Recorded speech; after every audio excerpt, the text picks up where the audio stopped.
Bienvenidos a todos a este Market View que tenemos junto a THX Capital y acá nuevamente tenemos ya un amigo de la casa, Daniel Tenú, que nos viene a acompañar en este Market View del mes de enero, que vamos a hablar un poco más sobre el mercado nacional y ahí les tenemos preparada una presentación, pero antes Daniel, no sé si quieres decir algo a los espectadores.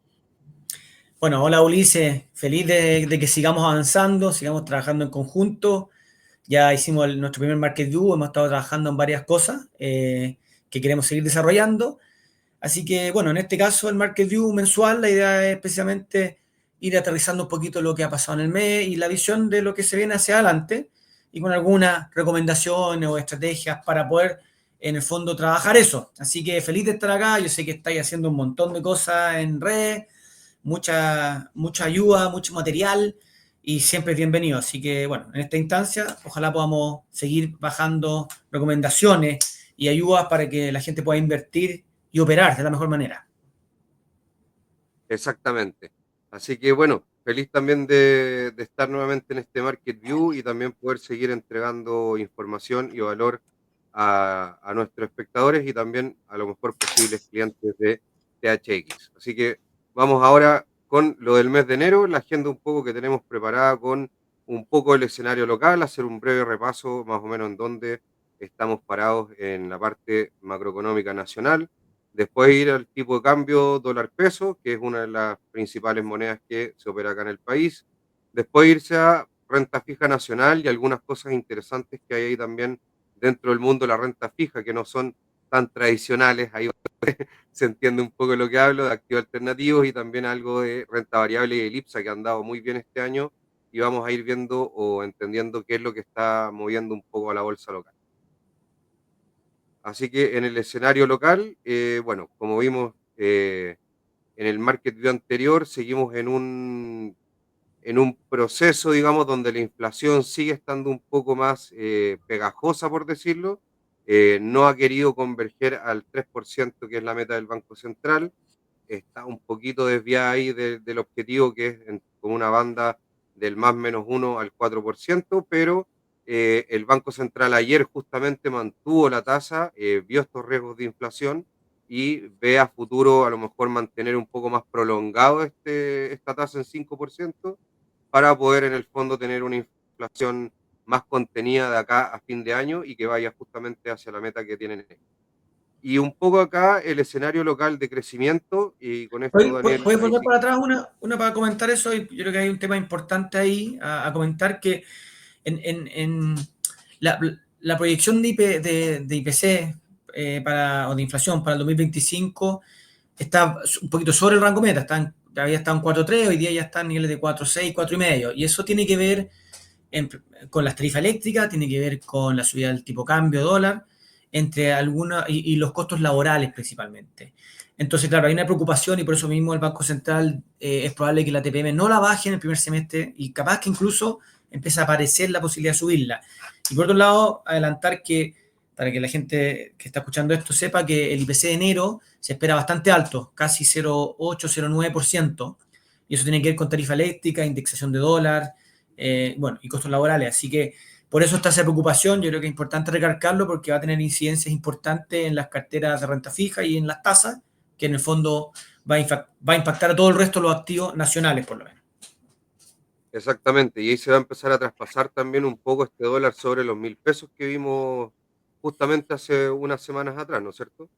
Así es, claro, esa es una preocupación. Mientras más tiempo se mantenga arriba, más inflación vamos a importar. Entonces, el tipo de cambio, capaz que una de las variables que podría dar algo de aire, la tarifa eléctrica no sé por dónde y los costos laborales tampoco. Entonces, el tipo de cambio podría ser una válvula de escape para que ese IPC vaya bajando. Pero también, a su vez, puede ser algo que gatille aumentos en el IPC si es que el tipo de cambio sigue subiendo. Otro factor relevante que también yo creo que vamos a tener que estar mirando, Daniel, es el tema de la reforma de pensiones, justamente por los costos laborales que podría producir y también efectos en el empleo. Así que sin todavía tener ninguna claridad, se está todavía debatiendo ahí políticamente, pero creo que también vamos a tener que tener bastante ojo en el impacto que podría tener y a lo mejor ya poder verlo en el próximo Market View si es que ya se despeja un poco las incertidumbres que hay sobre el tema.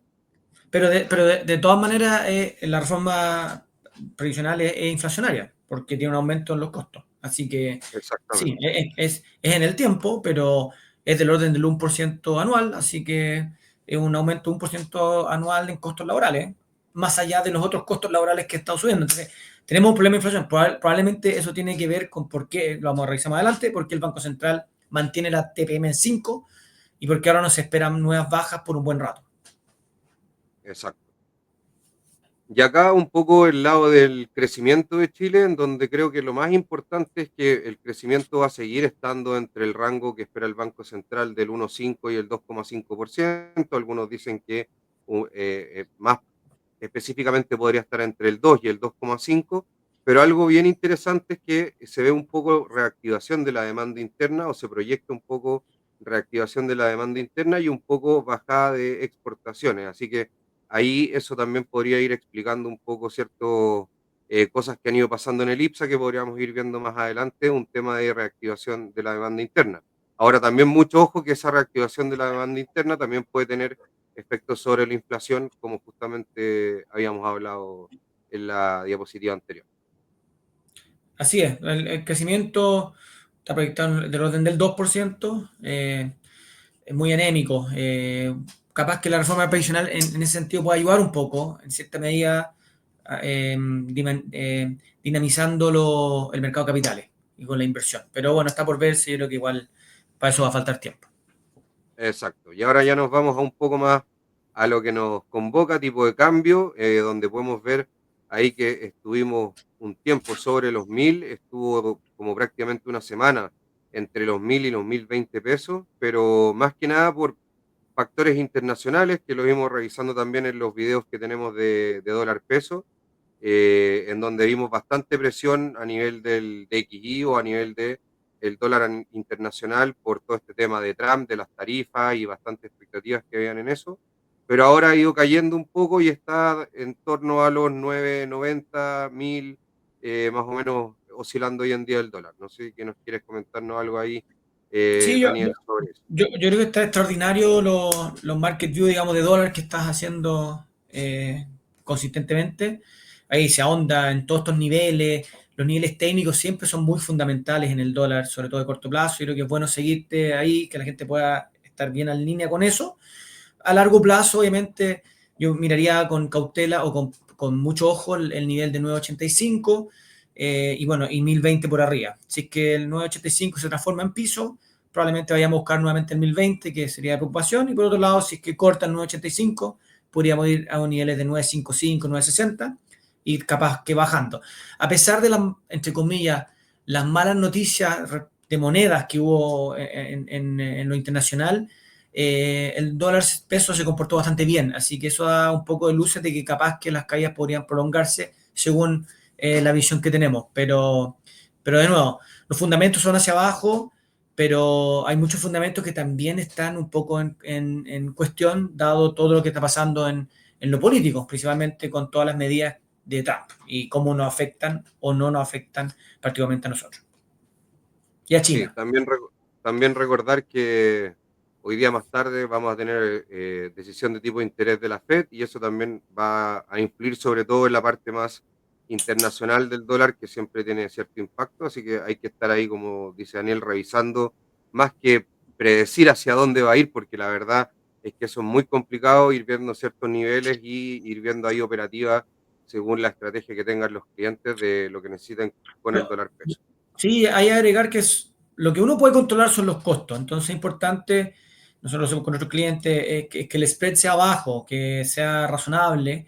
Ahí es donde está el costo verdadero. No está en el SWIFT, a veces está en el SWIFT, pero en general no, está en el spread. Entonces uno puede manejar costos. Y por otro lado, desde el punto de vista de cobertura, los forward es una tremenda herramienta. Nosotros también ayudamos a nuestros clientes con eso.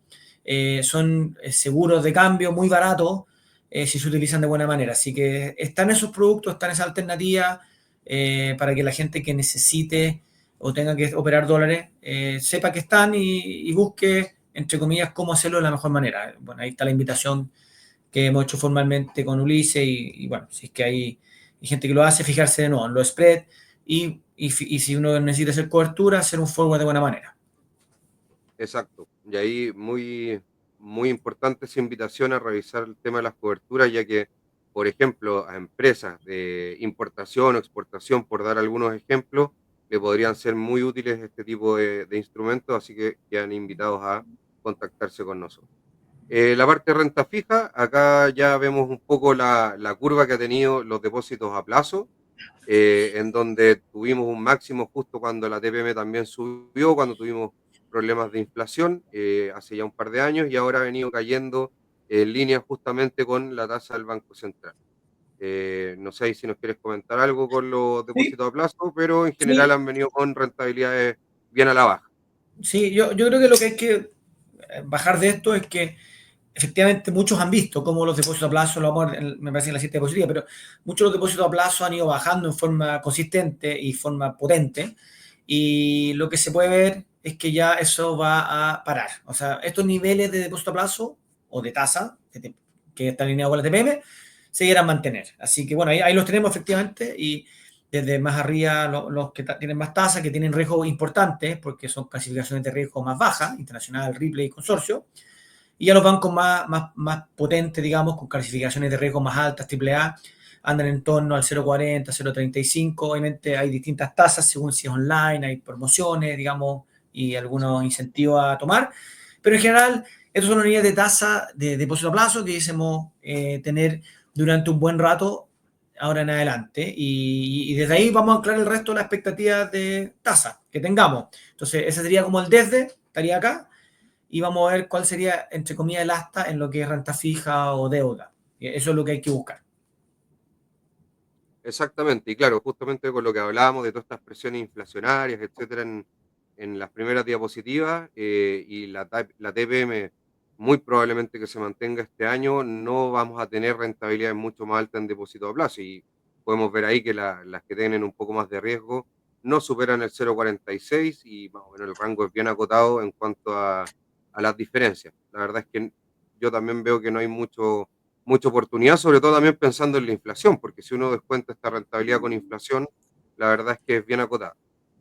Así es, efectivamente. Así que por eso, obviamente, con los resguardos que se requieren, hay buenas alternativas, bueno, lo vamos a ver después, pero hay alternativas para intentar que el desde no sea tu tasa.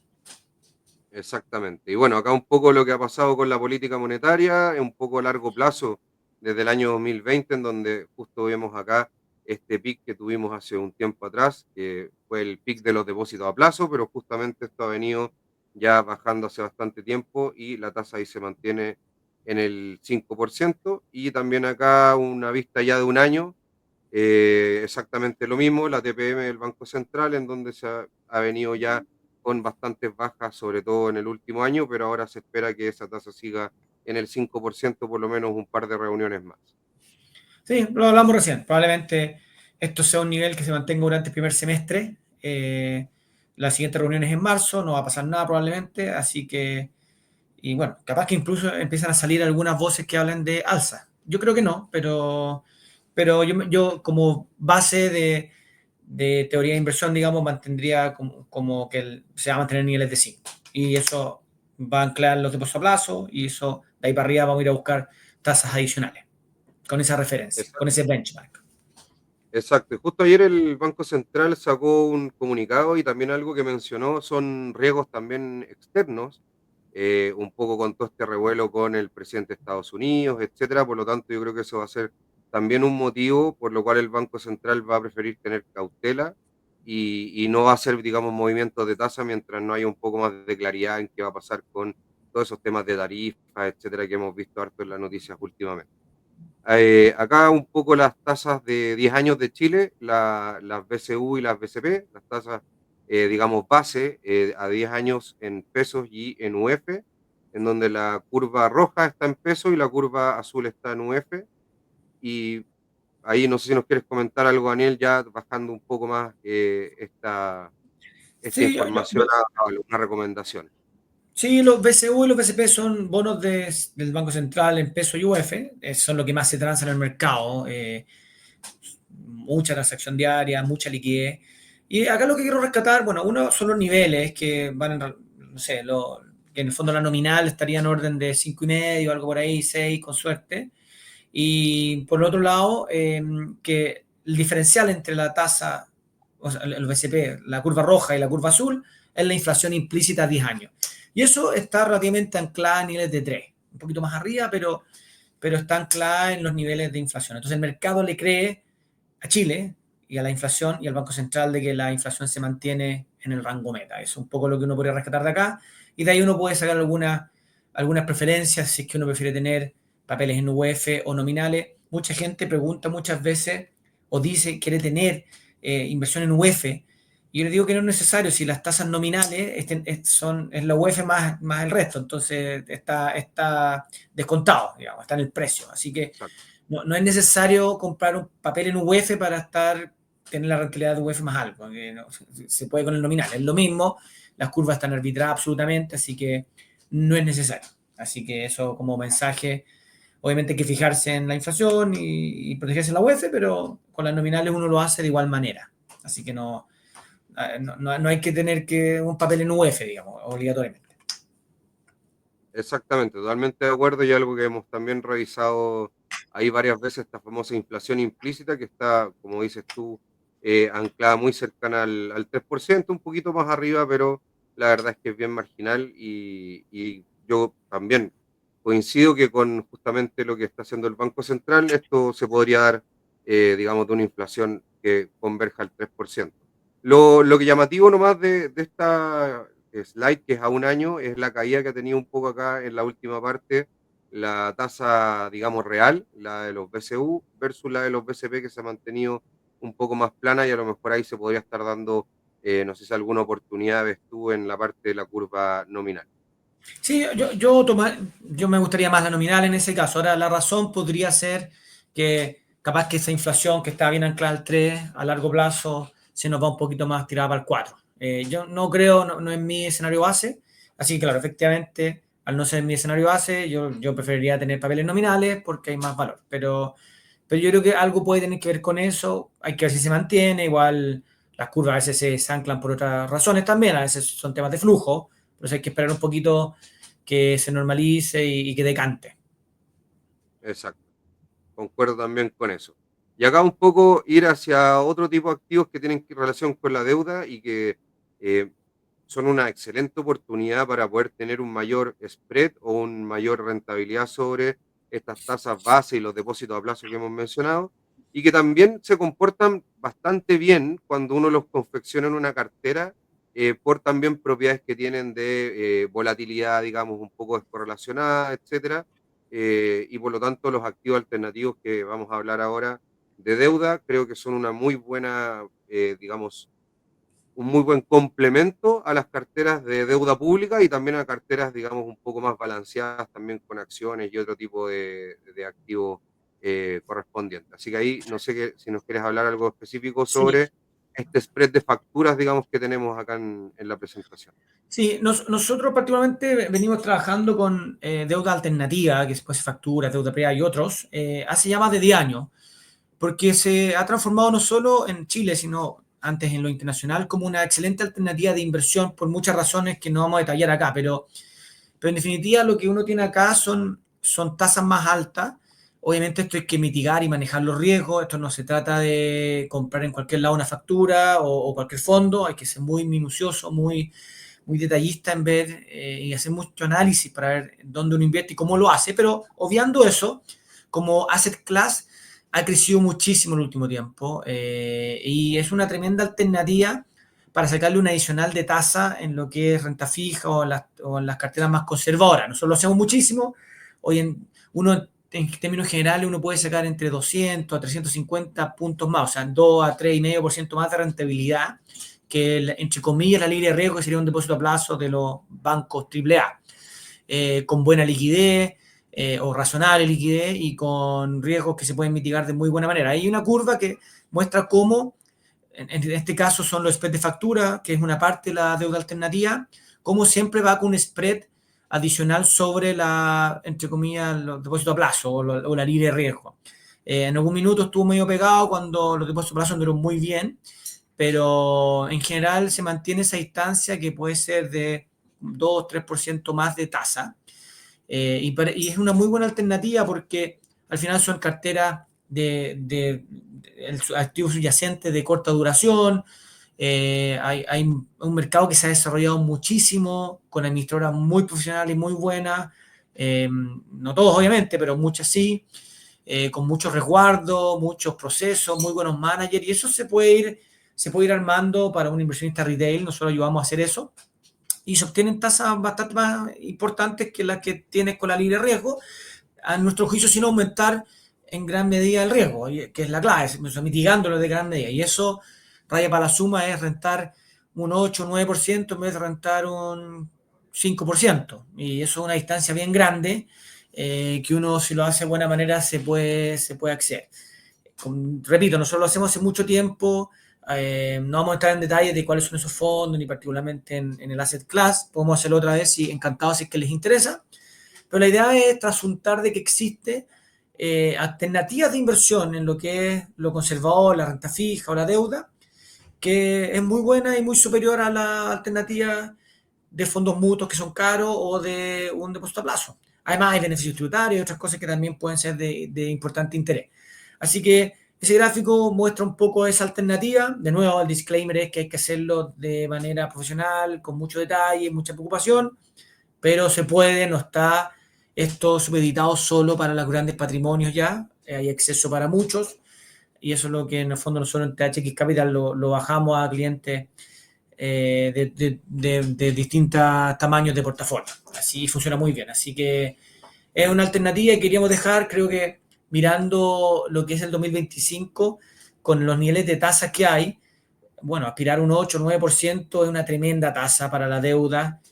Normalmente en años anteriores ese promedio está más bien en 5 o 6, y hoy día uno puede tener con ese mismo riesgo, digamos, 8 o 9, y es espectacular. Piense que en 8 años, con un 8% de rentabilidad, uno duplica su patrimonio, y si eso uno lo puede hacer con bajo riesgo, es espectacular. O sea, de ahí para adelante, cualquier otra cosa hay que pedirle rentabilidad del orden del 10 para arriba, si no, no tiene sentido. Así que por eso es importante recalcarlo, es una de las recomendaciones, bueno, que hay que ser conservador y tenerlo en los portafolios.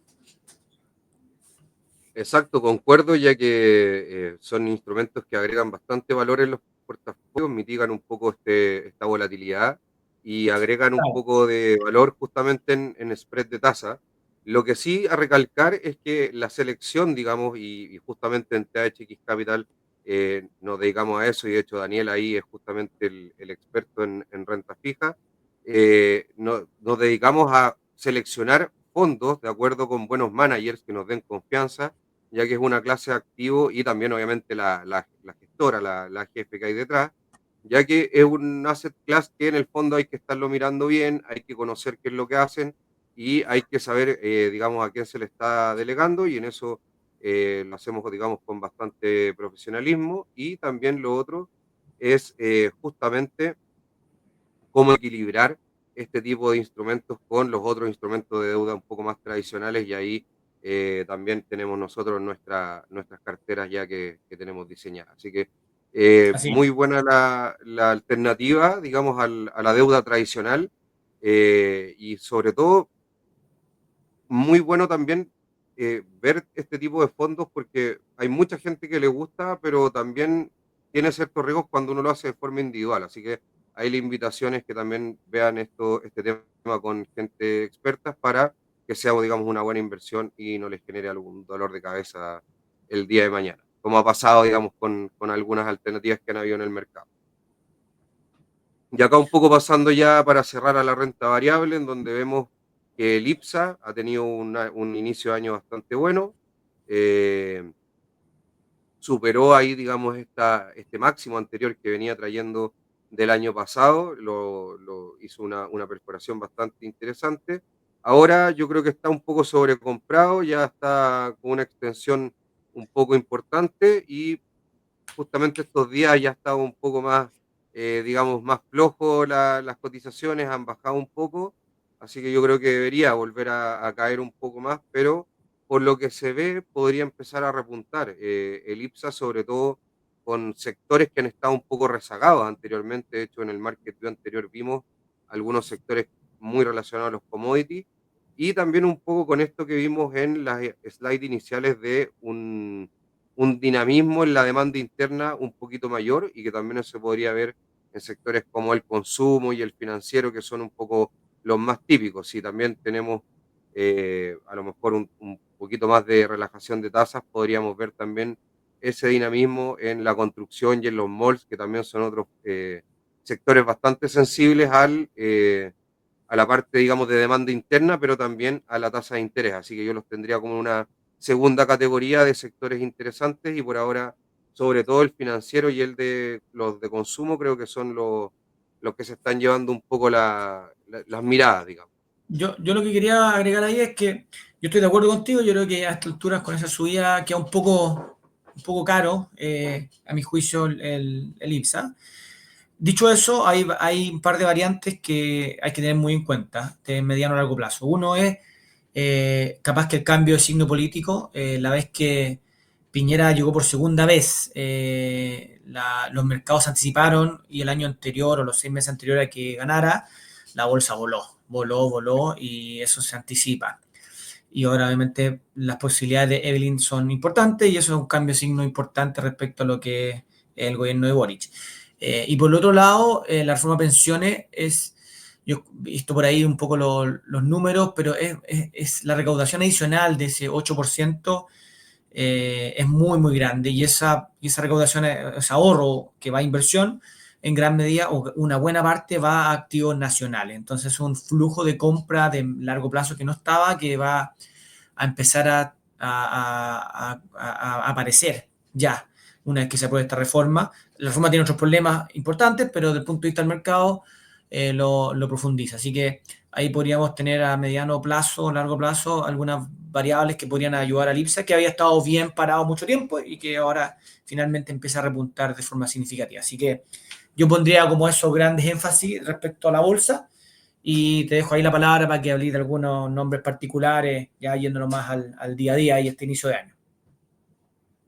Sí, concuerdo con esa visión un poco de más mediano a largo plazo y que son catalizadores bien importantes.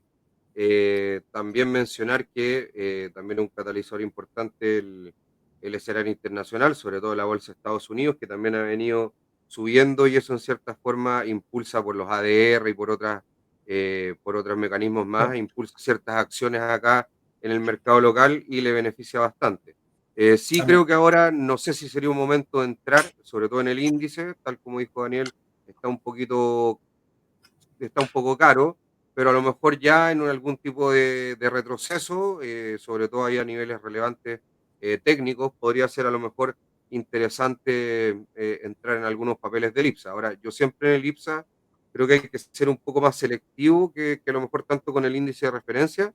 Hay una estrategia que estamos ahí viendo con Daniel que la encontramos bien interesante, que es la estrategia dividendera para nuestros clientes, así que ahí a lo mejor ver ciertos papeles interesantes en esa línea. Y justamente acá tenemos las 6 acciones que han tenido mejor desempeño, no necesariamente en el aspecto dividendero, porque empiezan ahí los dividendos, empiezan a caer justamente en estos próximos meses, en febrero y en marzo es una temporada bien importante para los papeles de dividendo, pero han habido bastantes ajustes, sobre todo en el sector de materiales, lo que tiene que ver con la celulosa, que estuvo bien castigado el año pasado y de hecho, bueno, también materiales como CAP y como SQM también han estado bien castigadas y han tenido repuntes este año, pero se han robado la mirada a CMPC y Copec, que Copec a pesar de ser un holding y todos lo conocemos más por la parte de combustible, tiene una parte muy pesada en celulosa Arauco y por eso se considera que tiene mucha relación con materiales, así que ahí ojo con ese sector y también los sectores ponte tú de consumo, como fue Coca-Cola Andina y también Cencosud, que han andado bastante bien. Bueno, Cencosud en particular mostró ahí unos planes importantes de expansión, etcétera, que el mercado, digamos, lo está tomando de forma favorable.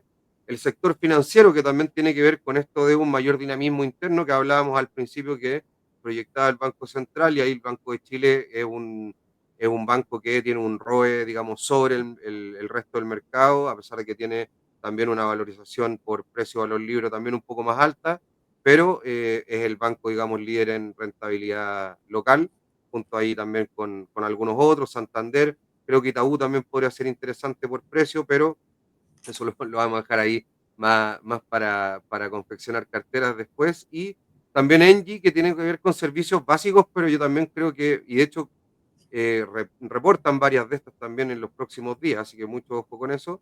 Engie tenía que ver más que nada con un poco de castigo en algunas eléctricas que estaban con un castigo bien importante y yo creo que está, digamos, saliendo, digamos, de ese castigo que le tenía el mercado a Engie. Pero esos son, yo creo, los principales sectores y los catalizadores que han tenido los sectores y por supuesto que ahí los papeles, digamos, de mayor calidad son los que están teniendo más relevancia, como Coca-Cola Andina y Cencosud, que son, digamos, actores de bastante calidad en la plaza de servicios, perdón, de consumo básico y también Banco de Chile. Ah, excelente. Sí, yo creo que la estrategia de dividendo es una buena estrategia, un poco más conservadora, más tranquila, digamos. Estamos haciendo algunas cosas que esperamos incorporar y desde el punto de vista de nombre es súper bueno ir bajando algunos nombres, algunas descripciones, que es lo que hace que es lo que decís tú, Ulises, y la gente entienda un poquito qué es lo que está atrás de cada una de estos nombres y por qué se mueven, qué los mueve, qué esperar de ellas, según las variables que vayan pasando y haciendo ese análisis de su rentabilidad. Así que me parece bueno que haya información acá más profunda, más fundamental respecto a acciones, que realmente no hay tanta. Sí, de hecho podríamos ir después ir analizando algunas empresas con ciertos detalles, qué sé yo, para los interesados en análisis fundamental, que yo creo que es algo muy importante cuando quieren mirar acciones junto con el análisis técnico. Así que bueno, nosotros ahí vemos eso justamente en THX, tenemos expertos en cada una de estas materias, así que ahí hacemos el análisis de los papeles que nos van pareciendo interesantes, más, pero como dijo Daniel, más para el largo plazo, para una estrategia conservadora de dividendos, un poco más tranquila, ya que una de las cosas importantes para nosotros es que nuestros clientes, digamos, estén tranquilos con sus portafolios, renten bien y, digamos, no tengan sobresaltos ni, digamos, preocupaciones y por eso delegan este tema con nosotros. Así que Sí, yo creo que con eso y estamos ya con sí, el market view. No sé si quieres ahí bajar algo más, Daniel. Con eso cierro yo. sí, no, sí, estos market view, la idea es precisamente echarse un poquito hacia atrás, mirar un poquito más holísticamente todo e intentar bajarlo a algunas recomendaciones generales para que la gente pueda aplicarlo, porque obviamente hay mucha información del día a día y de repente uno se marea. La idea acá es dar un paso atrás, mirar más de arriba y tomar algunas decisiones generales. Así que ese es el aporte, la diferencia respecto a los otros programas que está ahí Ulises haciendo de día a día en su canal. Exacto. Y bueno, también recordar un tema de disclaimer que básicamente una visión de mercado, no son recomendaciones en particulares. Si quieren una recomendación, digamos, más particular, pueden acercarse a THX, agendar una reunión conmigo y con Daniel. Podemos analizar su situación y ahí, digamos, hacer ya una bajada más específica, más profesional sobre el tema. Así que los dejo invitados con eso y ya con eso vamos despidiendo, Daniel. Muchas gracias. Muy bueno el Market View y nada, pues nos vemos ya, por lo menos en el canal. Obviamente nos vamos adelante nosotros, pero nos vemos en el canal ya para el Market View de febrero. Así que los dejamos invitados también ahí que vean ese próximo programa y analizando y profundizando en el mercado local. Chao, que estén muy bien. Gracias, Daniel. Chao a Chao, todos, chao, que estén bien. Ulises.